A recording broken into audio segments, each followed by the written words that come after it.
एक गुरुत्वपूर्ण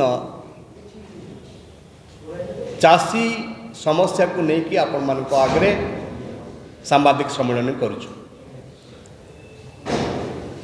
राज्यर नवीन पट्टनायक सरकार क्षमा करेंगे, नवीन पट्टनायक सरकार कहवा बोधे आउ ठीक हम ना, कारण ओडिशावासी वर्तमान आउ नवीन पट्टनायक सरकार कहूना एबे कहउचंती पांडियान सरकार चलाउचंती बोली। से दृष्टि मु भावुची कहवा ठीक हम पांडियान नवीन सरकार। पांडियान नवीन सरकार कृषक मानकर वास्तव रे बंधु नुहंती, शत्रु पाल्टिचंती एवं सबुठु जदि कहीं बड़ लुटेरा थाए कृषक मानकर से होचंती पांडियान नवीन सरकार। कालिया योजना रे सरकार दौचंती बोली घोषणा करचंती 1879 कोटी टंका। कालिया योजना रे सरकार 1879 कोटी टंका दौचंती।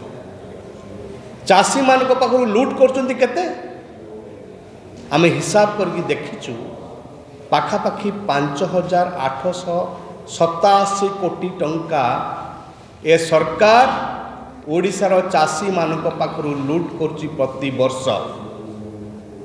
आपण प्रश्न करि पारंती जे केमुती आपण कहउचंती 5887 कोटी टंका सरकार लुट करचंती चाषी मान दबा कथा किए? एई गाइडलाइन कहउची सरकार को गाइडलाइन ये कहूची जे मिलर माने अखा देबे, किंतु मिलर अखा दौ नहीं, चाषी उपरे बोझ पड़ुची। आउ क्विंटाल को 2टी लेखाएं अखा देला बेलू को चाषी दौची 62 टंका। लोडिंग अनलोडिंग बा लिफ्टिंग ए क्षेत्र रे चाषी खर्च करबा कथा नुह, किंतु चाषी दौची 10 टंका। सर्वमोट आप हिसाब करेंगे क्विंटाल पिछा 227 टंका चाषी दौची, चाषी ठू लुट करा जाउची एवं 79 लाख मेट्रिक टन जदि आप कैलकुलेशन करेंगे पाखापाखि 1793 कोटी टंका सरकार लुट कर चाषी मान। द्वितीय हिसाब कौन?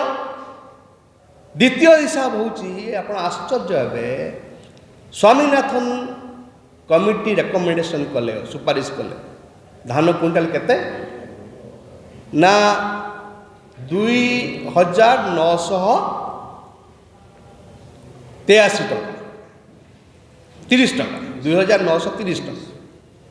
सरकार एवं किणुचंती केते 2130 टंका 83 टंका किणुचंती।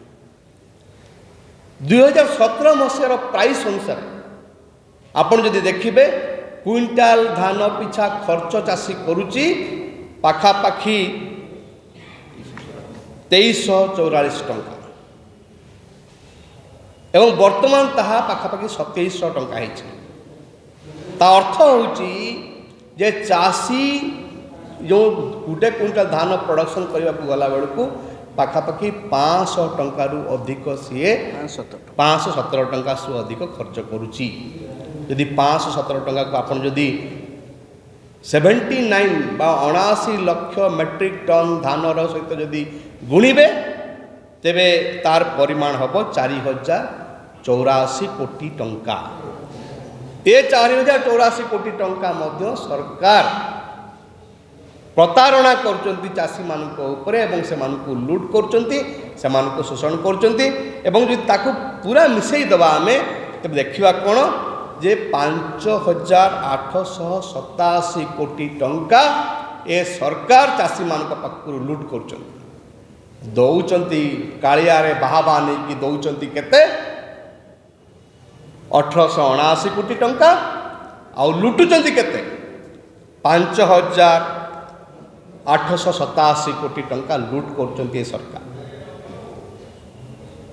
एई मास जनवरी मास ओडिशा रे 3 जन चाषी आत्महत्या करचंती।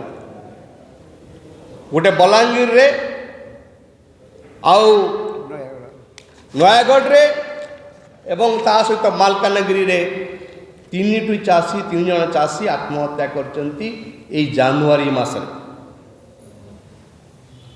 ଚାଷୀ ଆଜି ଏ ସରକାର ସମୟରେ ବାସ୍ତବରେ ହନ୍ତସନ୍ତ ହେଉଛନ୍ତି।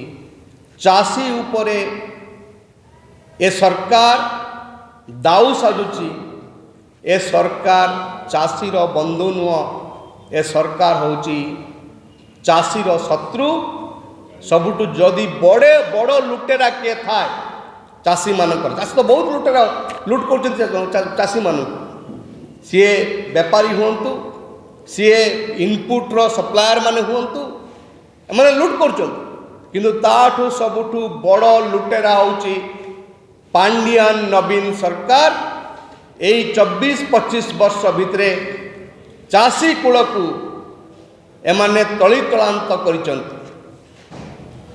କେନ୍ଦ୍ରର ବିଜେପି ସରକାର ଏବଂ ଓଡ଼ିଶାର ବିଜେଡ଼ି ସରକାର କହିଲେ କ'ଣ ଯେ ଯେଉଁ ସହାୟକ ମୂଲ୍ୟ 2930 ଟଙ୍କା ସହାୟକ ମୂଲ୍ୟ ବା MSP ଦେବା କଥା, ଏବଂ ସେଇଟା ମଧ୍ୟ ଆସେମ୍ବଲିରୁ ପାରିତ ହୋଇକି ଗଲା କେନ୍ଦ୍ରକୁ।